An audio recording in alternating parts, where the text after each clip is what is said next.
Okay, ladies and gentlemen, welcome to our third video of Creative Freelancers Lab.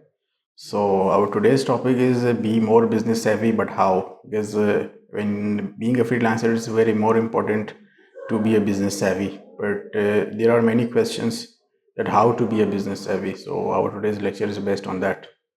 So our today's content is basically there are three. You can say the first one is fight for your rights, and contracts, do's and don'ts, and the last one is chapter summary. So I will initiate my today's lecture with this saying, like forget work-life balance. First, you need to get your bank balance right, and this means applying a bit of business nous to your daily operations. So the first one is basically fight for your rights. So being a freelancer, you know that in third world countries, basically there are no such rules and regulations regarding freelancing.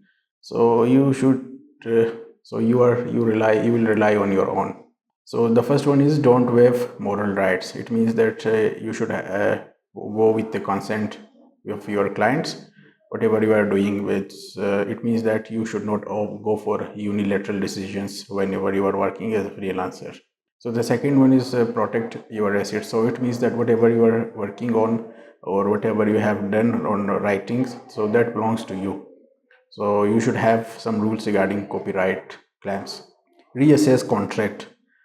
So it means that you should always reassess your contract after some period of time.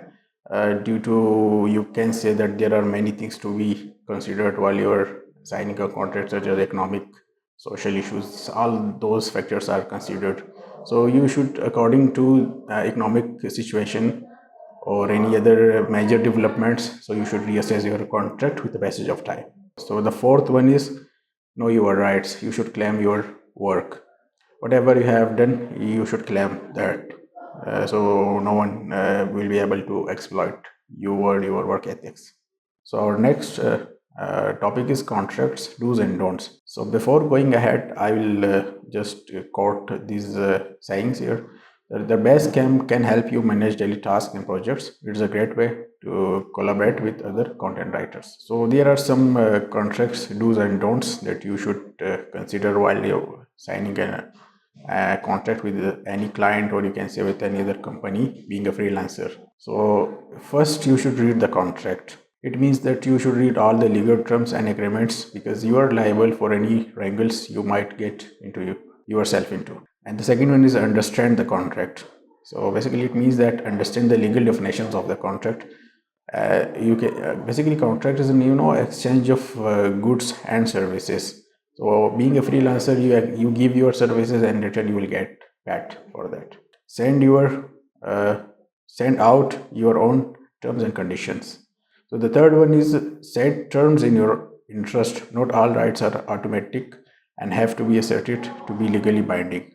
So basically the third contract dues means that you should not assume that your some rights are granted naturally, because when you are signing a contract, you should consider all the terms and agreements. Whatever comes in your mind, you should enter that in your contract, because you should not avoid any, you can say, any terms that you may assume that it's very general and it can be claimed anytime. But no, you should insert all your terms, every basic terms in your contract. So there are some don'ts of contract, and the first one is, and very important one, that don't forget crucial clauses.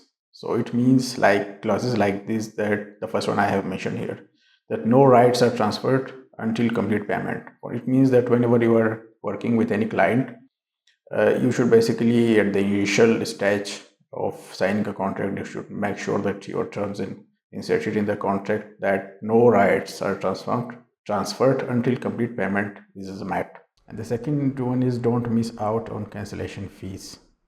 So again, there are as a freelancer, you will face many clients that at the end, or you can say at the mid of the project, they will cancel unanimously and without consulting you. So you should avoid that. So for avoiding that, you should have a proper strategy, like don't miss the cancellation and rejection fee clauses. For instance, you can say that 25% you should take while signing, and the 50% at rough with no rights, and 100% after complete payment. So like this, you will not be overburdened with the cancellation. So the third one is don't assume silence is golden. So it means that you should not skip any terms and conditions, and basically because it means that after signing the terms and conditions of contract, you have legally accepted whatever forms usually they operate under. So in the last slide, I have created an exercise for you. So basically this exercise is like after watching our video, you will be able to draft a contract, and that should mention basic terms and conditions for a 3 hour per day task that will last a month.